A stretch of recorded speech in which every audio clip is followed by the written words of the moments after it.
챗GPT라든지 구글에 한번 검색해보세요. 가장 과학적으로 인정받는, 국제적으로 인정받는 글자가 무엇이냐라고 얘기하면 다 똑같이 나옵니다. 한글이라고 나옵니다. 지금의 한글 24자로는 조금 아쉬움이 있습니다. 사라지는 글자 중에 가장 안타까운 게 있습니다. 그러니까 이 28자, 아까 말씀드렸던 훈민정음의 원래 모습, 즉 순경음이라든지 아래와 같은 것들이 다 부활을 해서 우리가 그걸 다 쓸 수 있다고 한다면, 안녕하세요. 떠먹여주는 TV 구독자 여러분 반갑습니다. 저는 이현준이라고 하고요. 우리나라에서는 마이풀이라는 이름으로 외국어 교육 사업, 또 브랜드로 전 세계에 우리 한국어를 서비스하는 외국어 또 한국어 교육 전문가입니다. 제 채널에는요, 또 훈민정음과 몸수련, 마음수련, 지식수련 관련된 저의 또 이야기들을 이현준 TV에서 여러분들과 소통을 나누고 있는데요. 이렇게 또 떠먹여주는 TV에서 저를 초대해 주셔서 구독자 여러분들을 만나 뵙게 되었습니다. 만나서 반갑습니다. 오늘 재미난 이야기 저랑 한번 나누도록 하겠습니다.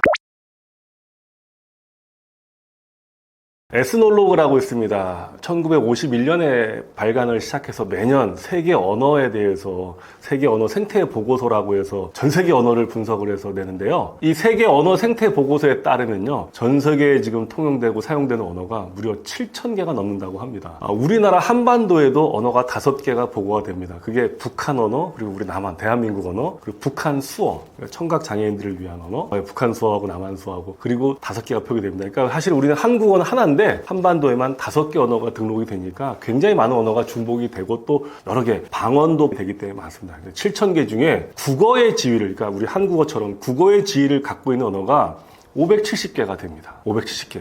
그런데요, 그 중에서 이 570개를 표현하는 문자의 수가 몇 개인 줄 아십니까? 문자의 수가 50여 개밖에 되지 않습니다. 그러니까 이 50여 개의 문자밖에 전 세계에는 없는 겁니다. 자, 그런데요, 이 50여 개의 문자 중에서 여러분 혹시 요즘 유행하는 인공지능, 챗 GPT라든지 구글의 제미니에 한번 검색해 보세요.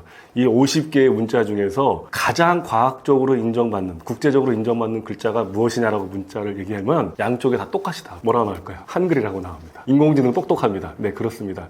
이 50여 개의 문자가 어떤 거는 몇천 년 전부터, 한자 같은 경우는 수천 년 전부터 시작이 됐고 여러 언어가 있었는데요. 여러 언어가 표기되는 라틴어라고 그러죠. 우리가 흔히 얘기하는 알파벳, 그러니까 영어라든지 프랑스어, 독일어, 스페인어, 베트남어, 인도네시아어도 다 이 라틴 문자 알파벳으로 쓰고요. 또 아랍 문자도 여러 언어를 표현하고 있습니다.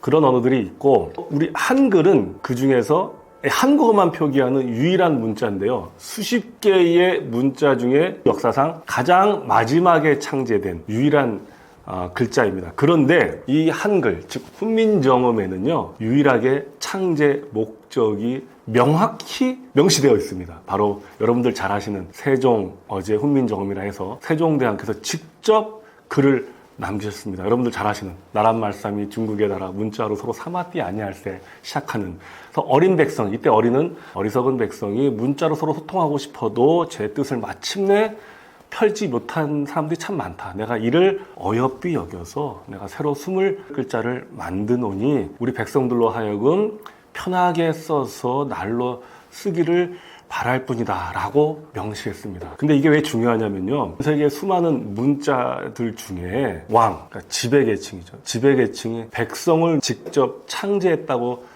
밝히는 문자는 우리 한글, 훈민정음이 유일합니다. 대부분의 문자는 계층, 왕과 사제, 소수의 지배계층만을 위한 문자입니다. 예를 들어 이집트 문자도 마찬가지고요. 모든 어떤 문자들도, 한자도 사실은 지식인들과 지배계층을 위한 거죠. 일반 백성들을 위한 문자는 없었습니다. 근데 훈민정음, 한글만 왕이 백성을 위해 창제했다고 밝히는 유일한, 그리고 마지막에 창제된, 그리고 가장 과학적으로 인정받는 글자인 것입니다.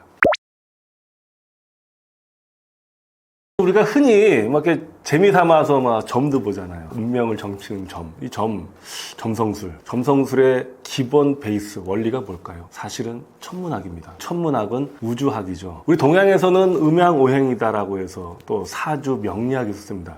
사주 명리학이 뭘까요? 사실은 우주학입니다. 동양에도 점성술이 있지 않습니까? 우리가 생일에 따라서 별자리가 있습니다. 양자리, 개자리, 전갈자리, 사수자리, 처녀자리 이런 자리 있지 않습니까? 그것도 사실은 고대 그리스부터 시작된 천문학에서 시작된 거고요. 사실은 이게 태양의 12황도, 즉 달과 이 목성과 그런 위치를 가지고 현재 위치를 별자리로 만들어서 그 사람의 기질이나 운명을 점치는 게 서양에서도 발달했고요. 사주 명리학이라고 하는 것도 사실은 사주팔자가 뭡니까? 태어난 연월 일시인데 그게 달과 이 목성과의 관계 속에서 우리 지구가 어느 위치에 이 사람이 태어났느냐를 보는 거거든요. 결국은 사람도 이 우주 속에 지구 위에 태어난 생명, 지구 위에 태어난 우주의 한 부분이라고 보는 거죠. 따라서 이 지구 위에 우리가 태어난 그 시점과 그 위치가 우주학적으로 의미가 있기 때문에 그렇지 않았습니까? 예를 들어 추운 겨울,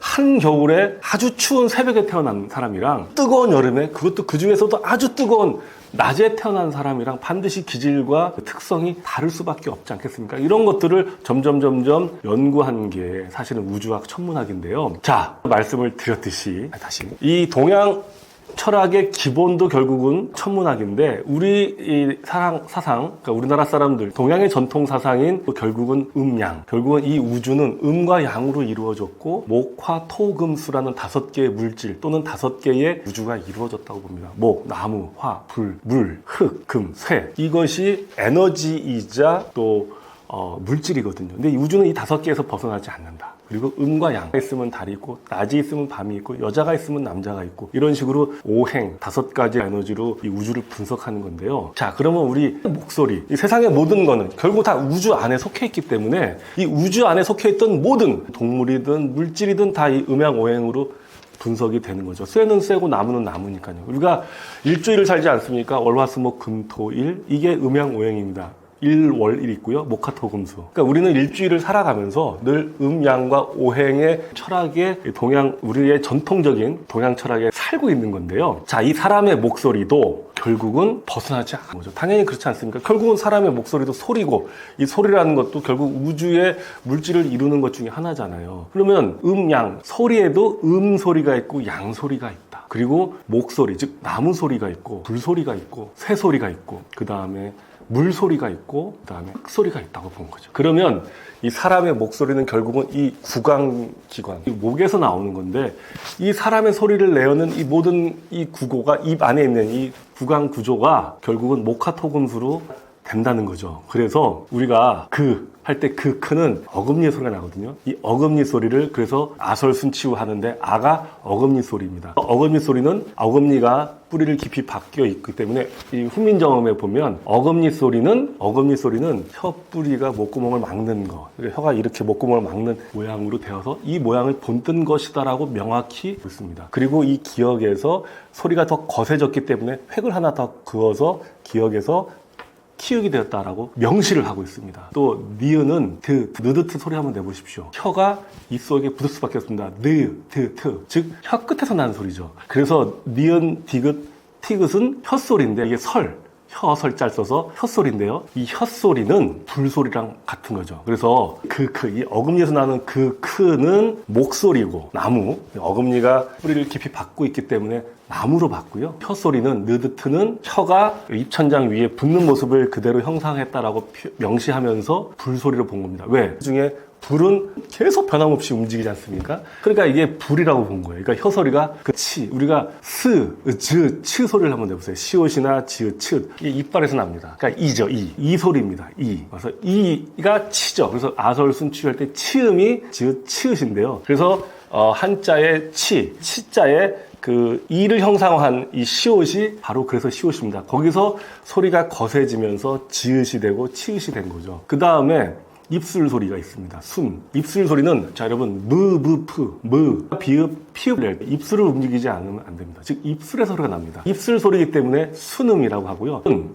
내머지고 펴진다고 해서 흙소리를 봅니다. 목화토금수의 토죠. 미음 비읍 피읍은 순음이면서 토음이고요. 그 다음에 목구멍에서 납니다. 목구멍이 동그랗잖아요. 그래서 목구멍을 본떠서 이응으로 만들었고요.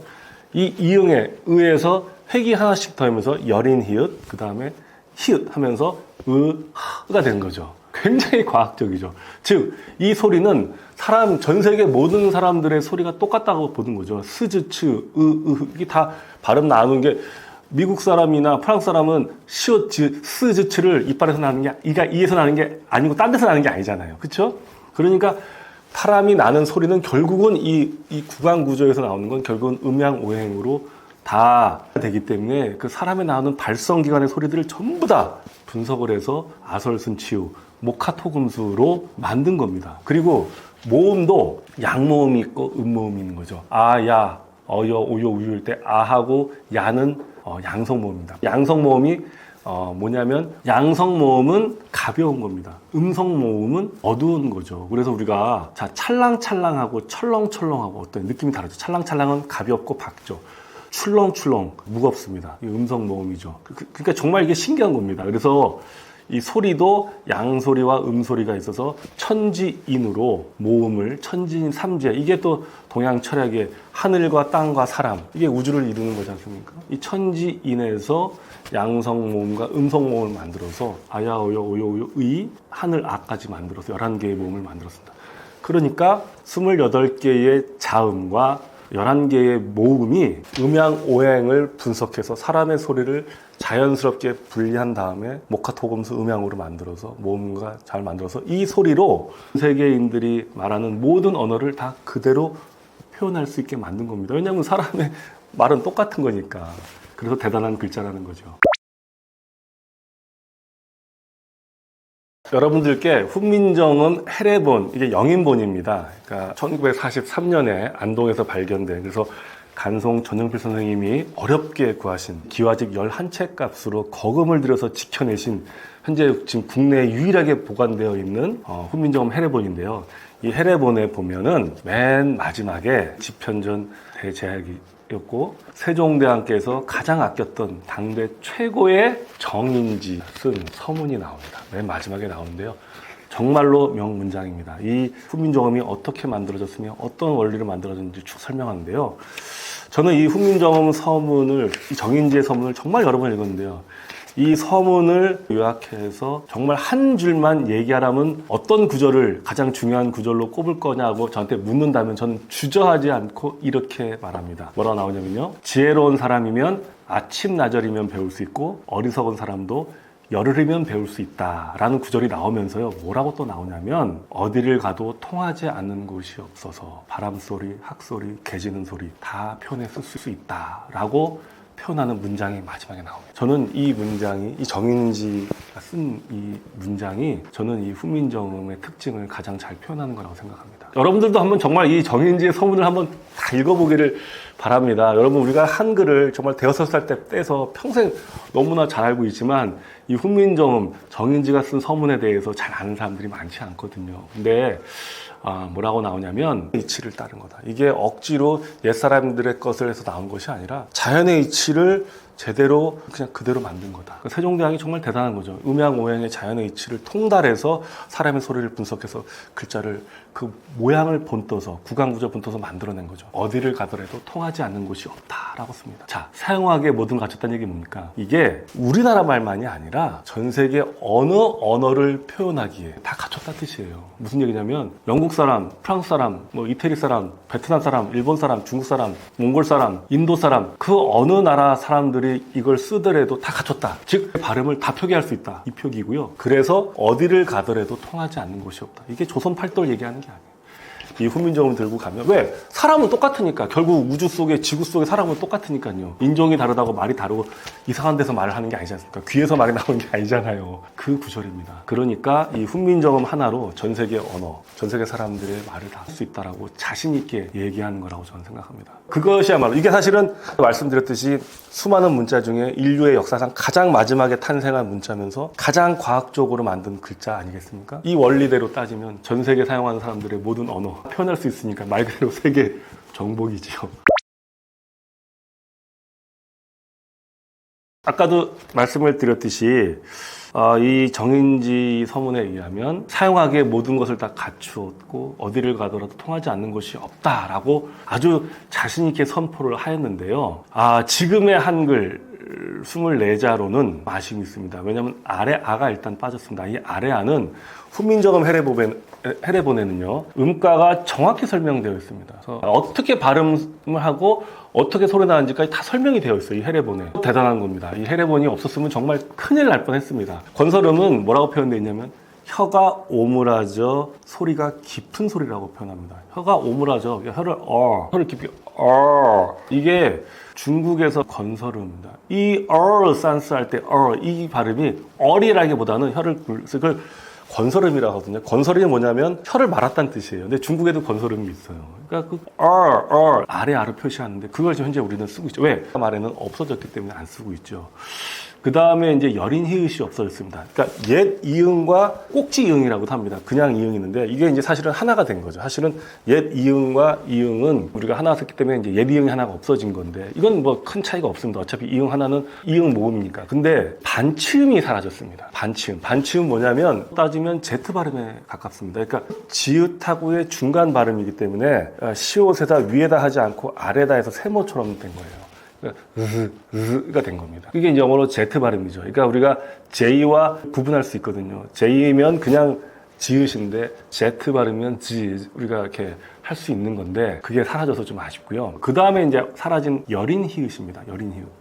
그래서 28개 중에 여린 히읗이 사라졌는데 여린 히읗은 뭐냐면 이응에서 의 중간이니까 획이 하나씩 더하면 되었습니다. 따라서 지읒이 되면서 거세지고 지읒에서 획을 하나 더함으로써 치읒이 되잖아요. 그러니까 스, 즈, 치가 되잖아요. 그리고 획을 하나 더함으로써 키읔이 되면서 그에서 크가 되잖아요. 그 다음에 니은에서 획을 하나 더함으로써 느에서 드가 되고 드에서 또 획을 하나 더함으로써 트가 된 거예요. 느드트. 우리나라 사람들은 음가를 저절로 분석할 줄 알아요. 왜냐하면 이 훈민정음 때문에 느드트가 같은 계열인 거 압니다. 그하고 끄가 같은 계열인 걸 알아요. 시옷, 즉 스와 즈와 츠 같은 계열인 걸 우리는 압니다. 그러니까 본능적으로 소리를 분석할 줄 알아요. 그그크, 느드트, 무브프 분석할 줄 알아요. 또 미음에서 획이 위로 올라가면서 브가 되고 옆으로 가면서 프가 되고 무브프 이게 같은 소리인 거 우리는 다 알아요. 저절로 알아요. 그냥 배웠기 때문에. 자, 그러면 이응에서 각이 두 개의 획 전에 하나가 더 있으니까 어떨까요? 여러분 상상이 되시잖아요. 의에서 각이 전이니까 의보다는 획이 거세지고 약하니까 뭐니까 의하고 흐 사이겠죠.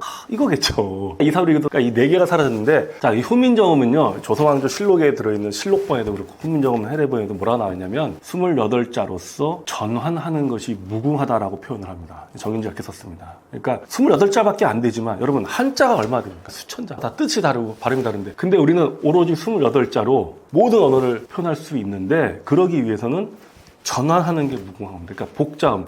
옛날에는 우리가 지금 사라진 글자 중에 여러분 안타까운 게 있습니다. 저는 바로 비읍 순경음과 피읍 순경음입니다. 그러니까 순경음이 입술 순자에다가 순음할 때 미음, 비읍, 피읍이 순음인데 가벼울 경자, 즉 소리를 가볍게 낸다는 거예요. 그래서 나옵니다. 가볍게 낸다는 게 뭐냐면 세례번에 나와 있어요. 입술을 잠깐 합쳤다가 떼어지면서 가벼워진다. 그러니까 뭐냐면 부보다는 부가 아니고 그 다음에 피읍, 뭐에 가깝습니까? 프의 발음이잖아요. 피읍이 그냥 피 발음이에요. 영어의 F 발음은 father 할 때, 이 father 할 때 이거는 피읍 순경음인 거예요. 그러니까 우리는 여러분 패션과 패션이 있습니다. 패션은 옷차림이고 패션은 열정이에요. 그렇죠? P로 쓰는 패션과 F로 쓰는 패션은 분명히 뜻이 다르고 글자도 다르고 발음도 다른데 우리는 두 개 어떻게 씁니까? 다 패션으로 써요. 그럼 이게 열정을 말하는 건지 옷차림을 말하는 건지 몰라요. 근데 그냥 피읍 쓰면 이거는 패션 옷차림이구나. 이거는 열정의 패션이구나 쓸 수 있거든요. 근데 우리는 지금 현재 못 쓰고 있습니다. 또 베이비하고 빅토리도 분명히 다르단 말이에요. B하고 V가. V는 B보다는 음가가 가볍거든요. 그 비읍 순경으로 쓸 수 있거든요. 너무 안타깝죠. 그 세계 언어의 수준을 나타내는 촉도가 있습니다. 이게 이제 얼마나 영향력을 갖고 있는지에 대해서 이렇게 0부터 10위까지 이렇게 쭉 발표한 게 있는데요. 이게 이제 0일수록 전 세계인들한테 공용어로 쓰이는 거고 아무리 세대가 흘러도 살아남는 언어를 말합니다. 그게 몇 개인지 아십니까? 5개가 있습니다. 영어, 프랑스어, 그 다음에 스페인어, 중국어, 러시아어입니다. 한국어는 1이에요. 1. 그러니까 한국어는 1은 뭐냐면 한 개의 나라에서 모국어로 쓰는 언어 정도는 1인데 0보다는 어쨌든 수치가 낮은 거예요. 오히려 이게 수치가 높은 게 아니라 낮은 겁니다. 0이 더 좋은 거거든요. 영어라든지 스페인어라든지 프랑스의 공통점이 있습니다. 이게 라틴어로 표시하는 거죠. 러시아어도 이제 키릴 문자로 표시하고, 근데 중국어가 하나 있는데 중국어는 한자죠. 근데 이 중국어도 한자로 표시되지만 0, 즉 전 세계 많은 사람들이 여러 민족이 쓰고 있다는 거기 때문에 영어로 표시됩니다. 한국어는 1입니다. 근데 저는 이 EGID로 문자로 만약에 따진다고 한다면 아까도 말씀드렸듯이 이 훈민정 한글은 전 세계 모든 발음을 다 표기할 수 있는 거기 때문에 사실 0에 가까운 강력한 국제 공용어가 될 수 있는데 그러기 위해서는 순경음이라든지 예를 들어서 thank you 같은 경우는요. 옛날에 조선시대 어학가주에 의하면 땡큐를 표시하지 않고요. 시옷 디귿으로 표시했어요. 시옷 디귿으로 표시했다는 얘기가 우리가 흔히 얘기하는 번데기 발음이거든요. 큐, 땡큐 이거를 시옷 디귿으로 표시했는데 이게 얼마나 과학적인지 보여드릴까요? TH, 땡큐 할 때 땡큐를 혀끝이 이에 닿아서 땡큐 이렇게 하잖아요. 땡큐가 아니라 땡큐 한다는 얘기는 즉 혀소리가 이에 닿는다는 거죠. 디귿이잖아요. 시옷은 이소리고 디귿은 혀소리니까 시옷 디귿 혀하고 이가 만나서 발음 나니까 시옷 디귿이 정확히 TH 발음, 흔히 말하는 번데기 발음이죠. 이거 살려야 되거든요. 우리나라에 거주하는 외국인이 몇 명인 줄 아십니까? 250만 명이 넘습니다. 거주하는 사람 중에 무려 5%가 이제 즉 수명 중에 한 명이 외국인이고요. 우리가 이미 다민족 사회가 된 겁니다. 그리고 많은 사람들이 귀화를 합니다. 그렇죠? 한국의 드림을 꿈꾸고 가서 귀화해서 자기 이름을 이제 한국어로 막 바꾸기도 하고 합니다. 자, 그래서 이 사람들이 한글을 쓰고 하는데 자기네 나라 이름 또 자기의 나라 발음들을 한국어로 표시하려고 할 때 24개만 가지고 표시하니까 정확히 발음 표시가 안 될 경우들이 있겠죠. 왜 그러죠? 그냥 세종대왕께서 만드신 순경음이라든지 복자음을 허용을 해서 하면 훨씬 더 정확하게 그들의 나라 언어, 그들의 나라 이름, 그걸 다 표현할 수 있을 텐데 말이에요. 그렇죠? 그런 게 좀 안타깝습니다. 우리나라 사람들은 대여섯 살이면 한국어 떼고요. 이 훈민정음 DNA, 즉 한글 DNA가 우리나라 사람들한테 있습니다. 그게 뭐냐면요. 여러분 우리가 흔히 옛날에 뭐 팝송 같은 거 어릴 때 따라 부르려 할 때 어떻게 했습니까? 한글로 따라 적었잖아요. 즉 잘 모르는 영어라든지 다른 나라 발음을 우리가 예를 들어 스페인어 같은 경우도 한글로 다 따라 적습니다. 중국어도. 이게 한글을 너무 써서 이게 당연한 게 생각하고 있는데요. 이렇게 사용하지 못하는 언어가 대부분입니다. 즉 듣도 보도 못한 어떤 소리를 자기 말로 표기할 때 정확히 이렇게 표현할 수 있는 거의 이 훈민정 우리 한글밖에 없어요. 딴 나라 사람들 쓰는 문자로 예를 들어서 뭐 이상한 소리를 쓰라고 했을 때 다 표기가 다릅니다. 중국 사람들, 뭐 인도 사람들 다 달라요. 영어 알파벳도 다 다르죠. 그러니까 우리만 똑같습니다. 왜? 우리는 한 글자가 한 음가를 내기 때문에 그래요. 그러니까 이 28자 아까 말씀드렸던 훈민정음의 원래 모습, 즉 순경음이라든지 아래아 같은 것들이 다 부활을 해서 우리가 그걸 다 쓸 수 있다고 한다면, 즉 원리만 제대로 안다면 세계 어떠한 문화든 또 어떠한 소리든 어떠한 문자든 소리든 다양한 소리를 우리가 다 표현해 쓸 수 있다라는 거죠. 여러분 이 소리라는 것도 결국은 아까 얘기했듯이 우주 속에서 비롯된 거고 우주에서 벗어나지 않잖아요. 근데 이 우주에서 벗어나지 않는 소리를 다 적을 수 있도록, 그래서 저희 정인지 서문에 보면 사람 목소리만 표현한다 쓰지 않아요. 바람 소리, 닭 소리, 개 짖는 소리 다 썼습니다. 물 소리 이런 거 다 적을 수 있잖아요. 그런 언어가 어디가 있습니까? 자, 저는 그런 의미에서 이 훈민정음 영인본 같은 경우는 뭐 구하기가 어렵고 가격도 비쌉니다. 정말 귀한 책인데 이렇게 보면 훈민정음 해례본이라고 해가지고요. 소책자 여러분들이 그냥 볼 수 있도록 시중에 나와 있는 책들도 있습니다. 여러분들 한번 이런 것들을 정말 한국 사람이라 한 번씩은 다 읽어봤으면 하는, 그게 한국인으로서 또 우리 한국어가 세계 만방에 나가고 있고 많은 사람들이 지금 한국어를 공부하고 싶어 하는데 적어도 우리 한국인이라면 좀 알아야 되지 않을까 저는 싶습니다.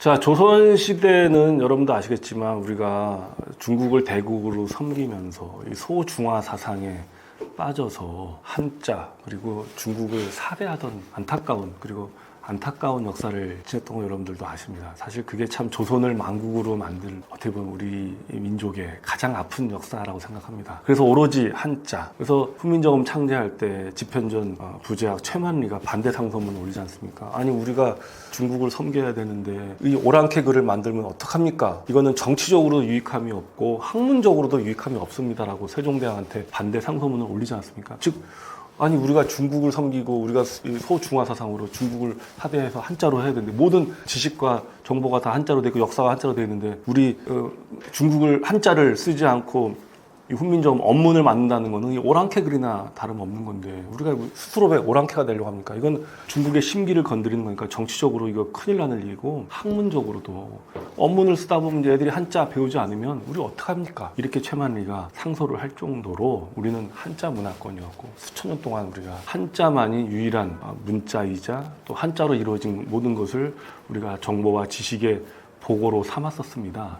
그러다가 갑자기 조선 말에 영어교육 열풍이 붑니다. 왜 그랬을까요? 그 시작은 1882년 우리가 서구 열강과 맺은 최초의 조약, 미국과 맺은 조미 수호 통상 계약 체결입니다. 다시 한번요. 조미 수호 통상 조약 때문입니다. 즉 1882년에 우리가 그동안 고종과 또 흥선대원군이 쇄국을 해왔다가 결국은 서구 열강의 압력에 못 이겨서 우리가 1882년 강화도에서 조미수호 통상조약을 체결합니다. 그래서 우리가 이제 조약을 미국에서 대사를 파견합니다. 그래서 1883년 그 이듬해에 루시어스 푸트라고 하는 한마디로 대사를 파견합니다. 이제 최초의 주한 대사죠. 그러니까 우리가 대사가 파견됐는데 우리는 대사를 파견하지 못하니까 대사를 파견하지 못하지만 대신에 대사를 파견해준 데에 대한 답례로 인사하러 간다라고 해서 이제 보빙사, 답례로 인사하러 가는 사절단에서 보빙사라는 사절단을 만들어서 우리의 젊은 관료 3명과 수행원 5명 그리고 통역관 3명 해서 11명이 정말 일본까지 갔다가 일본에서 또 배 타고 정말 산 넘고 물 건너 또 미국에 도착해 샌프란시스코 도착해서 또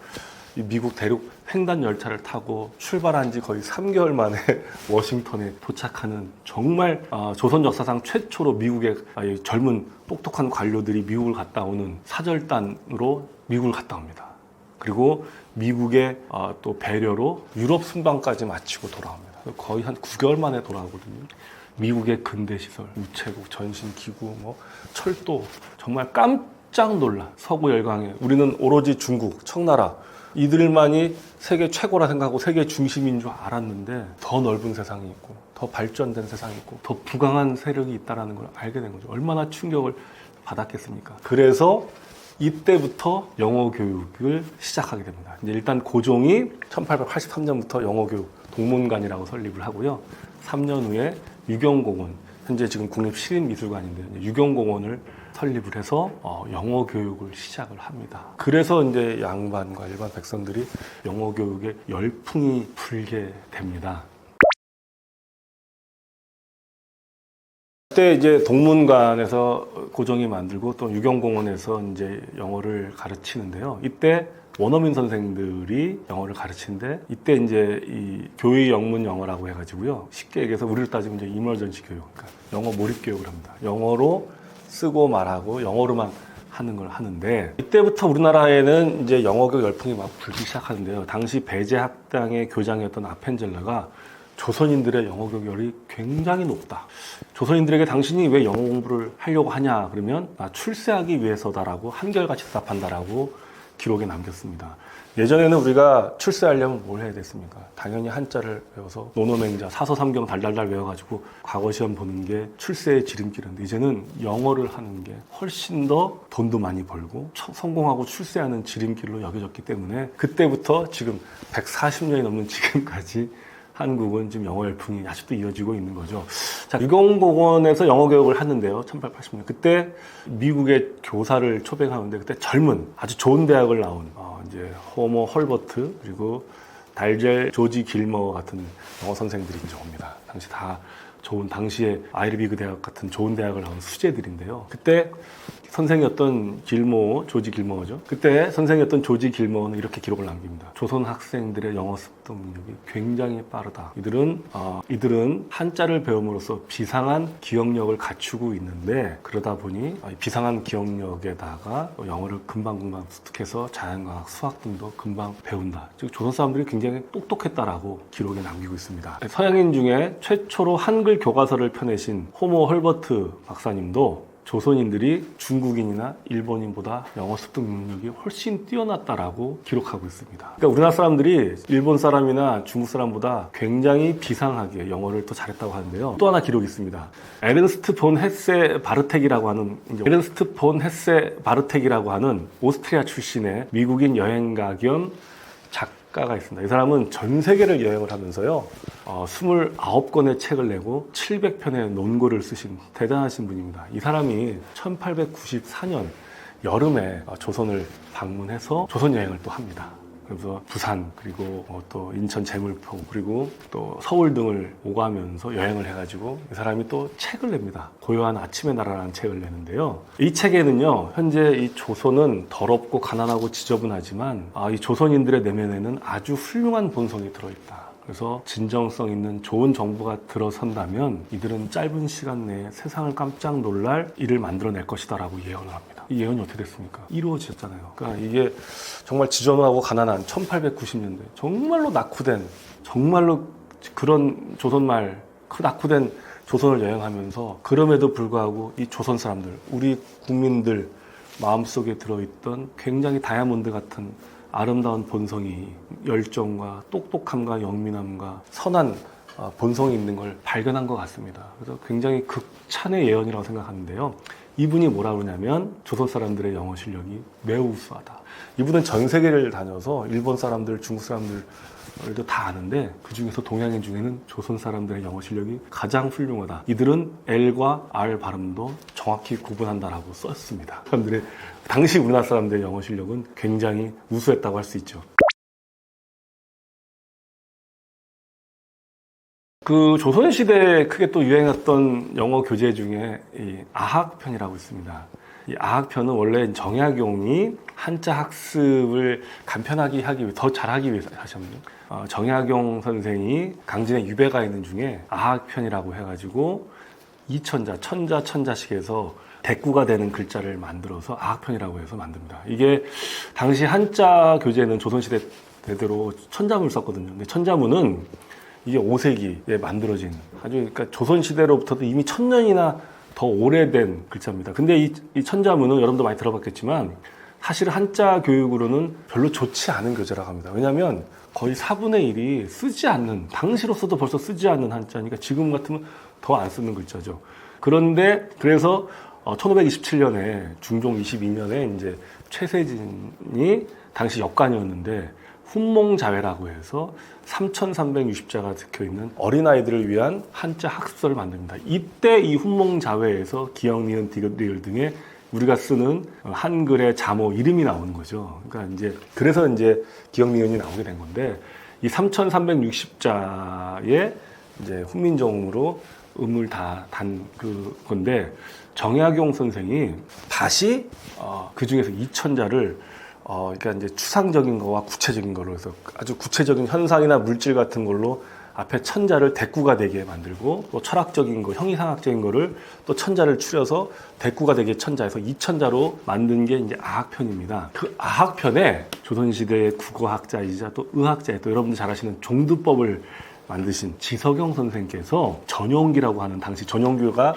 일본어도 잘하고 영어도 잘하고 중국어도 잘했던 4개국에 능통했던 사람입니다. 이 전용규 씨에 대해서는 그 정도만 나옵니다. 뒤져도 잘 나오지 않더라고요. 전용규를 통해서 이 아학편에 영어와 중국 발음과 일본 발음 그리고 훈민정음으로 다 이 발음을 표기한 게 이제 당시 조선시대 영어 교재. 이거로 한자만 배우는 게 아니라 영어도 배우고 일본 발음도 배우고 중국 발음도 배우고 대단한 거죠. 그러니까 완전히 멀티랭귀지, 진짜 다국어 학습 교재인데, 이것이 이제 영어 교재로도 굉장히 인기가 나오는데, 이때 아까 제가 말씀드렸던 피읍 순경음, 비읍 순경음, 그다음에 시옷 디귿을 다 그대로 표기합니다. 그러니까 그때 표기된 영어 발음이 지금 우리가 24자로 표기된 것보다 훨씬 더 정확합니다. 그러니까 L과 R을 구분할 수 있게 되어 있고요. P하고 피읍, 그러니까 P하고 F도 발음하게 되어 있고, B하고 V도 발음합니다. B는 비읍으로, V는 비읍 순경음으로, P는 피읍으로, F는 피읍 순경음으로 정확히 표기를 하고 있습니다. 그러니까 훈민정음, 즉 한글을 알고 있는 우리들은 그 당시에 순경음까지 다 알고 순경음까지 자연스럽게 쓰고, 또 아래아, 우리가 하늘아라고 하는 이 권설음까지 우리가 다 배웠고 쓸 수 있었기 때문에 다양한 언어를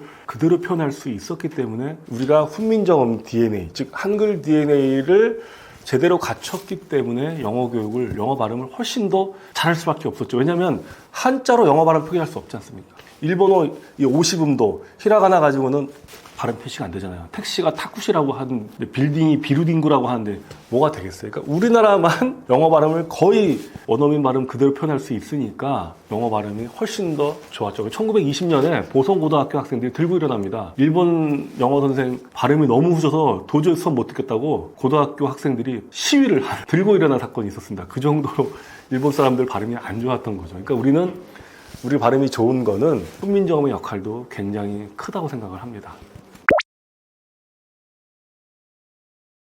이 훈민정음에 대해서는 세 개 본이 있습니다. 그러니까 훈민정음 실록본이 있습니다. 그러니까 조선왕조 실록 여러분 인터넷 치면 그냥 다 이 조선왕조 실록에 대해서 다 나옵니다.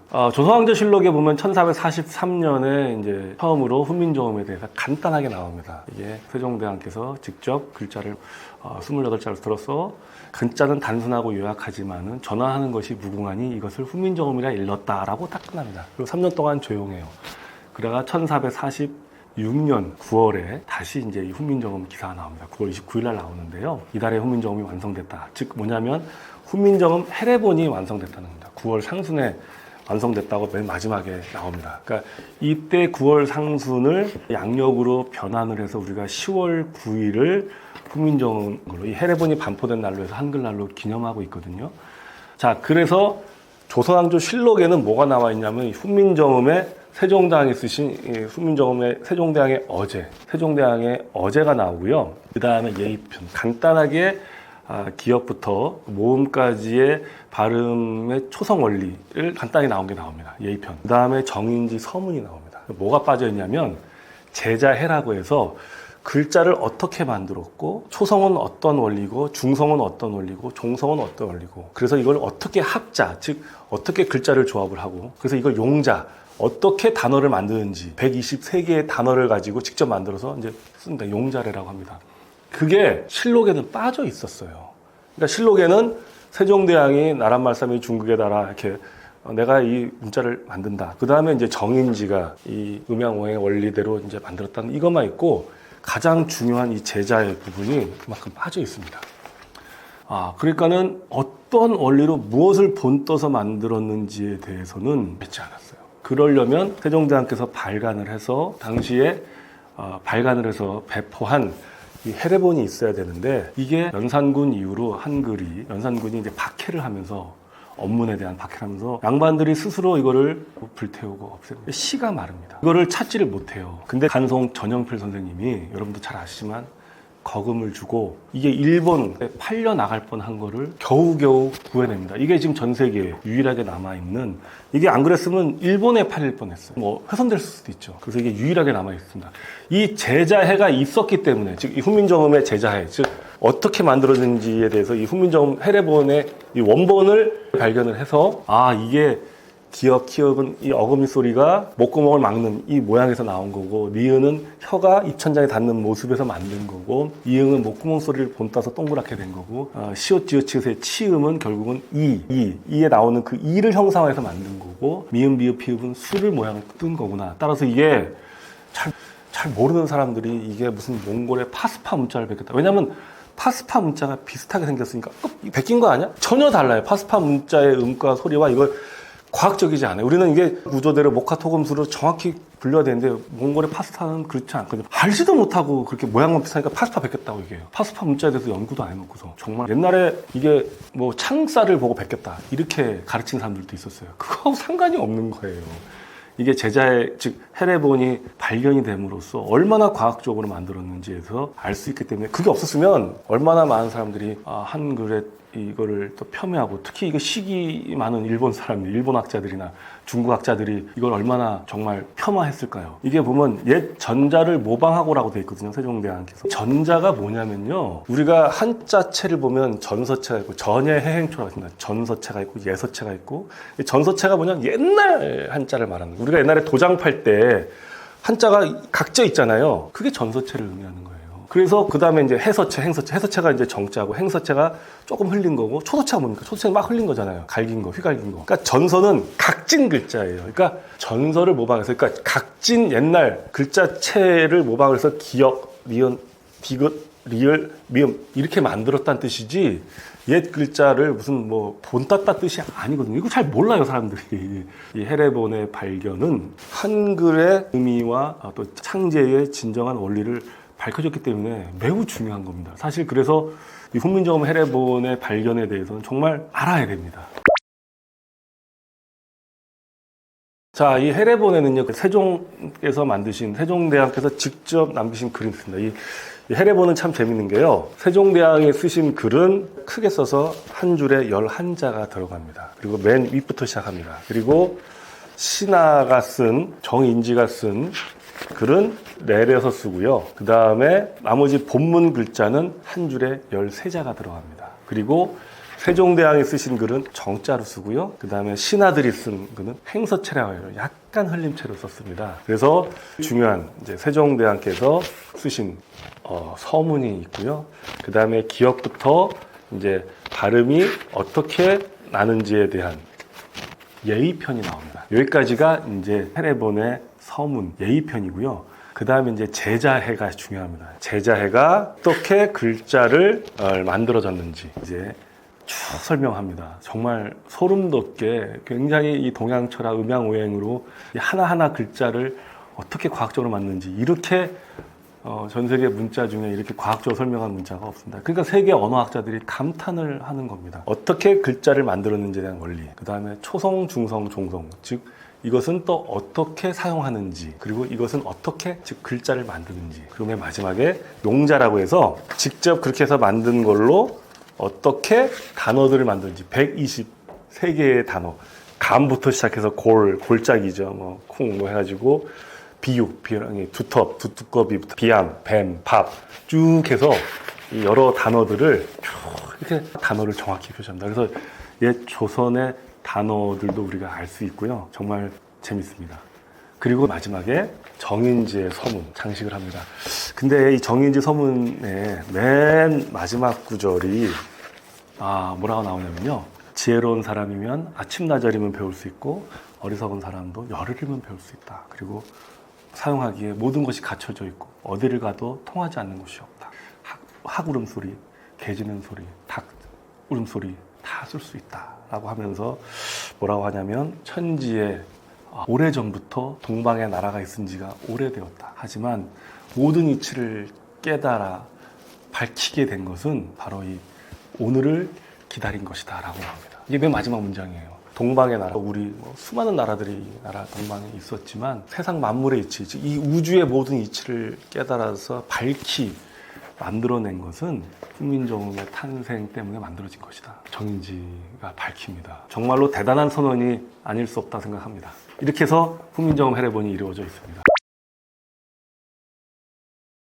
자, 여러분, 챗 GPT라든지 요즘 제민이라든지 인공지능이 굉장히 많은 정보들을 즉시 대령하고 있습니다. 거기에 여러분 한번 써보세요. 전 세계 문자 중에 가장 과학적으로 만들어진 글자가 무엇이야? 라고 물어보면 똑같이 답합니다. 전 세계 수많은 언어학자들이 그리고 과학적으로 국제적으로 인정받는 가장 과학적인 글자는 한글입니다. 훈민정음입니다. 라고 외국에서 만든 GPT가 또는 제미니가 답을 하고 있습니다. 이거는 전 세계 언어학자들 공통된 의견입니다. 전 세계 수많은 수십 개의 문자가 있지만 과학적으로 사람의 소리를 분석해서 아주 쉽게 배울 수 있는, 외국 사람들이 한글 배우면요 정말 하루면 배웁니다. 깜짝 놀랍니다 그들이. 그래서 적어도 한글을 읽고 쓰는 데는 하루면 다 끝납니다. 이런 글자가 사실 없거든요. 그래서 전 세계적으로 많은 사람들이 사랑을 받는 언어인데요. 자, 한국국제교류재단의 발표에 의하면요, 전 세계에서 한국어에 관심 있고 나 한국의 팬이다, 한국어를 공부하고 싶어 한다라고 응답한 사람이 몇 명이 되는지 아십니까? 무려 2억 5천만 명이 넘습니다. 남북한 인구를 합친 인구보다 몇 배가 많은 전 세계 인구들이 관심 있어 하고 있는 겁니다. 그럴 때일수록 우리가 이 한글을 더 세계화시키기 위해서 좀 더 노력해야 되지 않나 싶습니다. 그런 의미에서 이제 자꾸 국어교육원에서 한글을 스스로 자꾸 우리가 절름발이를 만드는 거, 저는 좀 이게 안 좋은 거라고 생각을 합니다. 사라진 글자들도 복원을 해야 된다고 생각하고요. 좀 더 다양한 소리를 낼 수 있는 것. 아마 세종대왕이 지금 와서 우리 쓰는 거 보면은 절름발이처럼 쓰는 거 보면 뭐 하고 있냐? 왜 만들어줬는데 안 쓰고 있어? 왜 순경음을 안 쓰냐? 왜 건설음 중요한 발음을 안 쓰냐라고 하실 것 같아요. 우리나라 말에 사라졌으니까 안 씁니다. 이제 세계화 시대에 전 세계 언어를 다 표현할 수 있어야 되고 전 세계 언어와 소통하려면 우리가 이제 이 훈민정음의 이 한글의 정확한 이 기능과 원리를 알아야 되지 않겠습니까, 여러분? 그래서 아마 이 떠먹여주는 TV에서도 저를 초대한 것 같습니다. 우리가 훈민정음 이야기를 할 때, 한글을 이야기할 때 절대로 빼놓을 수 없는 위인이 한 분 계십니다. 간송 전형필 선생님입니다. 이분이 기와집 11채 값을 들여서 훈민정음 해례본을 지켜내신 분으로 여러분도 다 알고 계실 겁니다. 이 간송 전형필 선생님은 1906년 7월 29일 종로 사가에서 태어나십니다. 이 간성 선생님은 대대로 이제 무관의 집안이었는데요. 당시에 이 조선은 무관들한테 제대로 된 군비를 조달하지 못해줬다고 합니다. 그러다 보니까 무관들이 알아서 장사를 해가지고 군비를 조달했어야 되는데요. 그래서 오대조 할아버지 때부터 종로에서 미곡상, 즉 쌀 가게를 하면서 장사를 하면서 돈을 벌게 됩니다. 그래서 집안 대대로 미곡상 집안이 되면서 굉장히 많은 땅을 가지고 있었던 이제 부자, 당시 재벌가 중에 재벌이죠. 그 재벌 자식으로 태어나게 됩니다. 그런데 23살인가에 아버지가 돌아가시면서 자기가 15살 형이 있는데요. 형도 자기 13살 때 돌아가십니다. 집안에 자식이 별로 많지 않습니다. 작은 아버지도 형이 돌아가셨을 때가 돌아가십니다. 그러니까 유일하게 이제 장손으로 혼자 남았는데 아버지마저 65세를 일기로 돌아가시니까 그래서 23살에 엄청난 재산을 물려받는 재벌이 됩니다. 전영필 선생님이 이제 물려받은 재산이 논으로 치면 한 800만 평 정도 됩니다. 당시 800만 평이면요 4만 가마가 나오는 거고요. 4만 가마를 당시에 전영필 선생님 집안은 소작인들하고 아주 후하게 5대5로 절반을 소작인들한테 갖게 했답니다. 이게 굉장히 많이 준 거라고 합니다. 그러니까 2만 가마 정도가 전영필 선생님의 1년 수입이었고요. 2만 가마가 당시 한 가마가 한 16원이었다고 합니다. 그러니까 16원으로 계산을 해도 2만 가면 한 32만 원 정도 되고요. 이것저것 다 빼고도 순이익이 한 15만 원 납니다. 15만 원이면 이게 어느 정도냐면요. 당시 기와집 한 채가 1,000원이니까 150채. 1년에 기와집 150채를 할 수 있는 지금 돈으로 따지면 수백억 원을 순이익으로 남긴 거죠. 수백억 원 순이익 남기니까 어마어마한 거죠. 그래서 이 800만 평이 당시에 나눠 따지면 한 200만 원 정도 되는 재산으로 200만 원. 어마어마한 거죠. 우리가 백만장자라는 말 있지 않습니까? 이 백만장자가 일제강점기 이때 나온 말이에요. 그러니까 이때 백만장자만 해도 100만 원, 재산이 100만 원이면 어마어마한 재벌인 거죠. 그때 당시에 조선인 중에 백만장자, 즉 재산이 100만이 넘는 재벌이죠. 몇 명이나 됐을 것 같습니까? 43명밖에 없었다고 합니다. 43명. 그러니까 우리로 따지면 뭐 40대 재벌인 거죠. 그 안에 10손가락 안에 전영필 선생님이 23살에 완전히 뭐 다이아몬드 수저죠. 이분이 휘문고등학교에 나오셔서 야구부도 하셨고요. 일본 와세다 대학에서 법학 공부도 하셨습니다. 근데 이제 22살 때 위창 오세창이라고 하는 스승을 만납니다. 이제 민족대표 33인으로 3.1 운동에도 참여하셔서 2년간 옥고를 치신 분인데요. 이분이 간송 전영필 선생님한테 간송이라는 호를 줍니다. 소나무처럼 꿋꿋하고 품위 있게 살라, 기품 있게 살라고 주셨는데 그때 우리나라가 일본에 지금 팔려가는 헐값에 팔려가는 일본 우리의 문화재를 지키는 것이 또 다른 독립운동이다라고 가르침을 줍니다. 맞는 말이잖아요.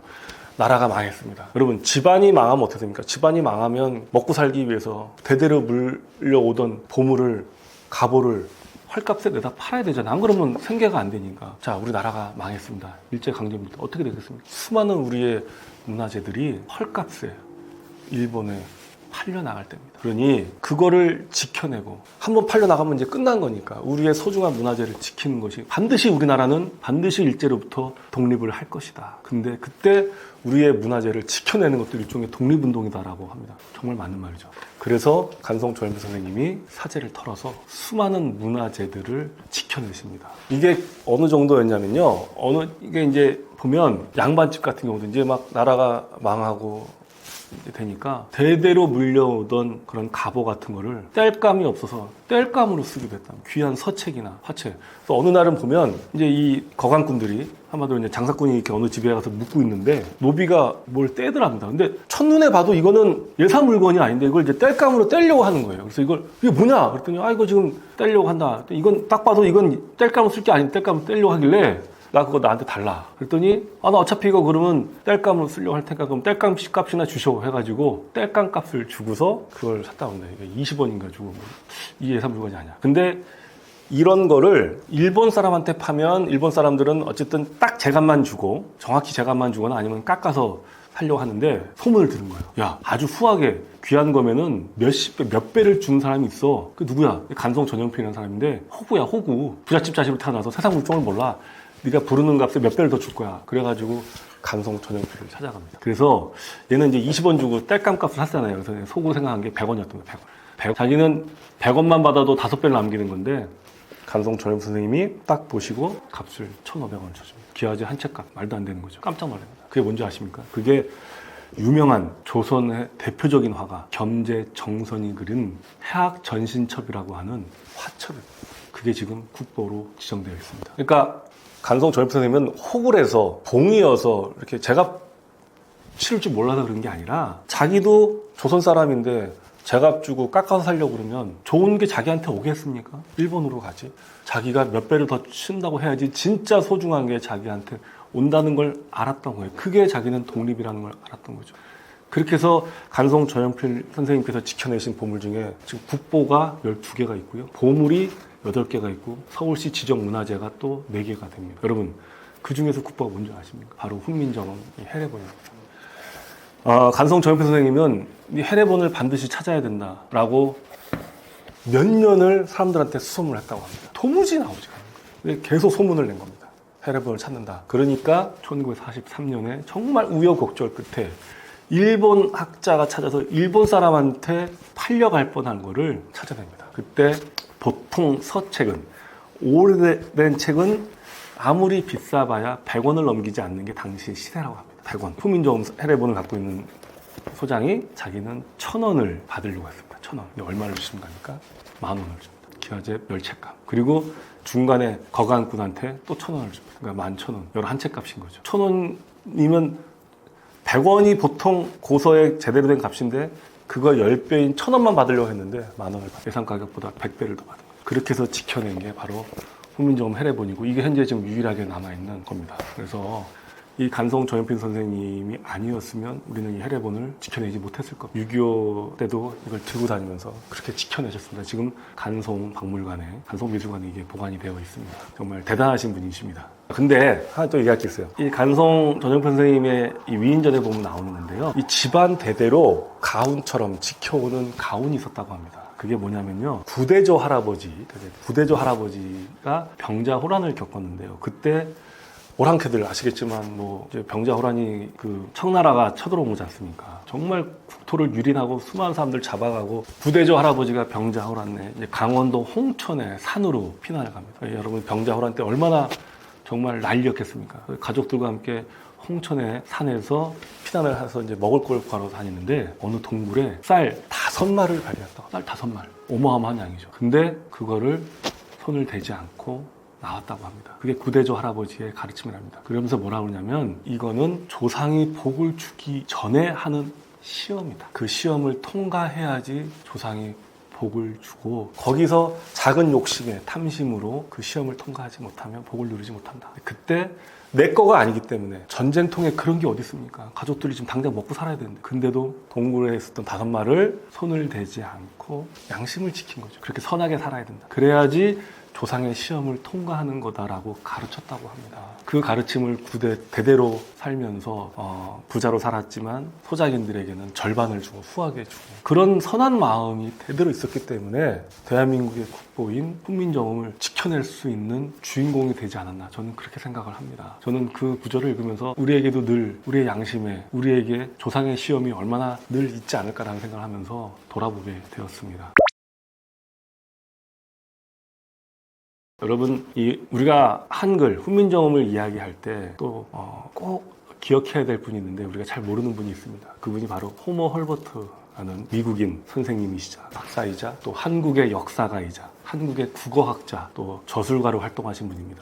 이 사람은 1863년 1월 26일 날 미국 버먼트주에서 목사이자 미드베리 대학의 총장인 켈빈 헐버트 그리고 여러분 다트머스 대학이라고 유명합니다. 이 다트머스 대학 설립자의 후손인 메리 우드워드의 둘째 아들로 태어납니다. 그러니까는 교육자 집안인 거죠. 대학 총장의 아들이자 또 유명한 명문대학 설립자 집안의 자제로 태어납니다. 그래서 명문대학인 또 다트머스 대학을 졸업을 하고 신학 공부를 합니다. 22살에 당시 우리나라의 유경공원 조선 고종이 이제 유경공원을 설립하면서 영어 교사를 초빙하는데 그때 미국의 이제 이 대사의 도움을 통해서 미국 현지에서 우수한 인재를 초빙해 달라고 그래서 당시 이제 다트머스 대학을 비롯한 아이비리그 대학을 나온 인재 3명이 선발이 돼서 2006년에 유경공원에 교사로 오게 됩니다. 이때 호모 헐버트의 나이는 23살입니다. 자기가 지원을 한 거죠. 여러분 1886년이면 아까 여행가가 썼듯이 지저분하고 가난한 나라. 정말 조선말 얼마나 낙후되어 있는 나라입니까? 이미 미국의 귀족 집안의 자제로 태어나서 얼마든지 좋은 거 먹고 좋은 거 보면서 하고 싶은 거 다 하고 살 수 있는 나이에 보도 못한 저 동양 가는 데만 몇 개월이 걸리는 지금으로 따지면 우리가 우리 아프리카 오지 같은 데인 거죠. 교사로 오게 됩니다. 그러면서 유경공원에 교사로 오는데 이분이 이 조선 사람들의 영민함과 이 조선 사람들의 훌륭한 본성에 반하고 무엇보다 훈민정음 당시 한글의 우수성에 매료됩니다. 그래서 교사로 재직하면서 3년 후에 1889년에 미국 트리빈지에 뉴욕 트리빈지죠. 그러니까 미국의 뉴욕 트리빈지에 한글의 우수성, 조선말의 우수성에 대해서 기고를 합니다. 그리고 28살에 조선 최초의 한글 교과서 3인 필지를 발간합니다. 3인 필지가 뭐냐면 사민, 그러니까 선비사자죠. 그러니까 선비들, 즉 양반들과 백성들이 반드시 알아야 된 지식, 반드시 지식. 3인 필지가 뭐냐? 백성들이 다 반드시 알아야 될 지식, 교과서죠. 그거를 한글로 낸 사람이 누구냐? 호모 헐버트 박사입니다. 그러니까 한글로 된 최초의 교과서를 만드신 분이 미국인인 겁니다. 이분이 1892년에 더 코리안 알파벳이라고 해서 이 훈민정음, 즉 한글의 우수성에 대해서 의문학적으로 구조학적으로 공부를 해가지고 책을 편찬합니다. 그러니까 한글의 우수성을 알리신 분이죠. 여러분, 그리고 이분이 독립신문, 서재필 박사가 독립신문 만드는 데도 도움을 주고요. 그러니까 독립운동가, 일제강점기 때 우리가 일본에게 억울하게 강점당해서 국권을 상실하고 일본에게 우리가 억울한 일 당하는 거에 대해서 독립을 지지하는 독립운동가를 활동합니다. 그리고 1907년에 여러분 잘 아시는 그 헤이그 특사 아시죠? 고종 황제가 일본 몰래 헤이그에 밀사를 보내잖아요. 그거를 누가 도와줬느냐? 바로 이 호모 헐버트 박사가 도와준 겁니다. 그래서 일제가 그걸 알고서 호모 헐버트 박사를 박해합니다. 그래서 이 박해를 피해서 1907년에 다시 미국으로 돌아가십니다. 자, 이렇게 한국에서 이분은 한국의 국어학자이자 또 역사학자. 그래서 이분이 1903년에는 조선 왕조 역사서라고 하는 대동기년을 출간했고요. 1905년에 조선의 종합역사서인 한국사를 출간하십니다. 그러니까 한국의 역사가로 또 활동을 하시고요. 미국에 돌아가셔서도 한글의 우수성 그리고 조선 독립에 대해서도 노력을 많이 하십니다. 그리고 1925년에 62세의 나이에 한국 전래 동화책 엄지마법사를 또 출간하고요. 그리고 또 그 다음에는요, 63세의 나이에 제주도를 무대로 한 소설을 또 안개 속의 얼굴이라고 하는 책을 또 출간하십니다. 그러니까 소설가로도 활동하십니다. 대단하신 분입니다. 그리고 이분은 자기는 한국에 묻히고 싶다. 나의 유해를 한국에 묻어달라고 하면서 한국에 대한 사랑을 늘 평생 갖고 계셨는데요. 1949년 7월 29일 대한민국이 독립을 하고서 대한민국 국빈 초청으로 대한민국에서 이분을 초청합니다. 그때가 86세신데요. 한국에 오셔서 광복절 행사에 참여하기로 오셨는데 한국에 오신 지 한 달 일주일 만에 8월 5일 날 여독으로 86세. 그러니까 얼마나 여독이 있으셨어요? 86세. 그래서 돌아가시게 됩니다. 그래서 이분이 한국 최초로 외국인 최초 사회장을 우리가 거행하게 되고요. 마포구 양화진에 안장이 되십니다. 이분이 묘비에 이렇게 되어 있습니다. 조선을 진정으로 사랑한 법이라고 되어 있습니다.